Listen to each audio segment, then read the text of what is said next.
नाज़रीन, सॼी सिंध या मोरो में भी करबला के शहीदन के भेटा पेश करण जो सिलसिलो जारी है। अलम पाकन के सिंगारण वाले कम में तेजी अची वही है। तफ़सील अयाज़ सोलंकी की रिपोर्ट में।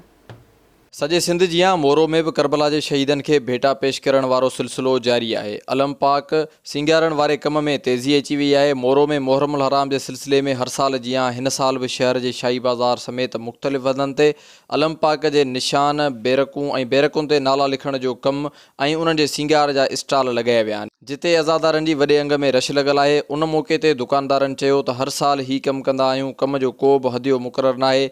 जेको घुरंदा आहियूं उहो मिली वेंदो आहे। ॿिए तरफ़ दुकानदारनि चयो त बिजली के अणे रालियल लोड शेडिंग के सबब सख्त परेशान आहियूं। वापडा सेपको मोरो के इंतजामिया हिननि ॾींहनि में भी पंहिंजे होड़ ते क़ाइम आहे। बिजली कलाकनि जा कलाक बंद है।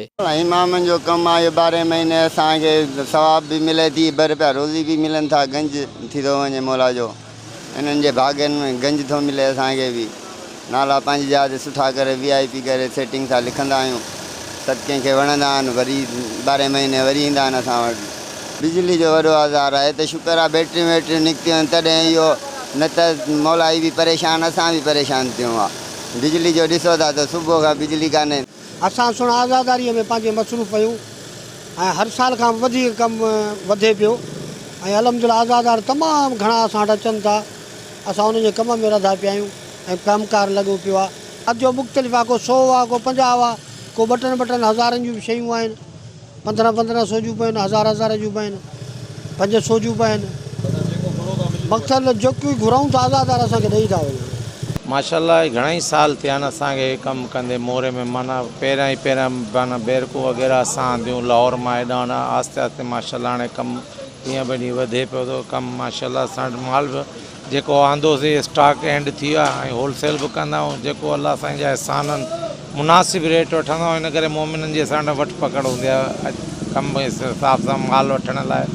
बाक़ी अल्हम्दुलिल्लाह ज़बरदस्त कमु हले पियो ऐं मुनाफ़ो घटि रखंदा आहियूं त माना घणे सां घणो असांजो कमु हले।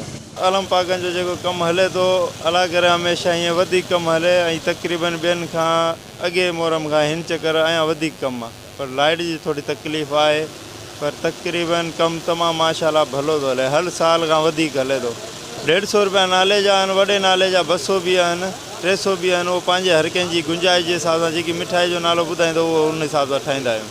ये माह मुहर्रम तो हर साल आएगा, ज़ैनब तेरी कैदों का अरमान न जाएगा।